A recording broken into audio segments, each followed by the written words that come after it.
Dans sa blanchisserie du centre-ville de Cayenne, Monique Okioun-Ribal est en permanence dans l'action. Candidate à la présidence de la Chambre de métier, elle se dit prête à relever le défi de l'artisanat en Guyane après avoir fait certains constats. À la Chambre, nous avons une dette colossale, nous avons des gens qui ne sont pas nécessairement formés aussi au niveau des permanents de la Chambre des métiers, des formations qui ne sont pas adaptées aussi à la demande du marché. Je pense qu'il y a plein de choses à faire à ce niveau-là. Et parmi les priorités de Monique Okioun-Ribal, la formation des jeunes et la relance du CFA, du Centre de formation des apprentis.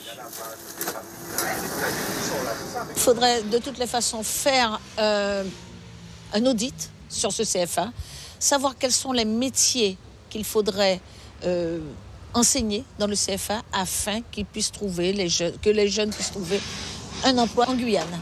Et pour pouvoir peser sur l'économie guyanaise et valoriser l'artisanat local, Monique Okioun-Ribal souhaite se donner les moyens d'une mutualisation cohérente avec les chambres d'agriculture et de commerce.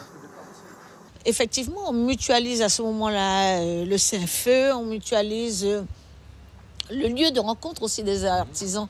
Pour eux, c'est important d'aller dans une seule chambre afin de pouvoir s'inscrire pour la chambre de commerce, la chambre des métiers et la chambre d'agriculture. Reste le pacte de confiance que souhaite instaurer la candidate si elle est élue avec les 6800 ressortissants que compte la chambre de métiers de Guyane.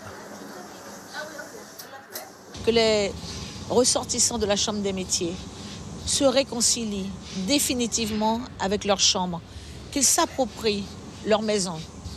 Un message qui sonne comme une feuille de route pour Monique Okioun-Ribal, qui s'engage, si elle est élue, à redorer l'image de l'institution Chambre de métier.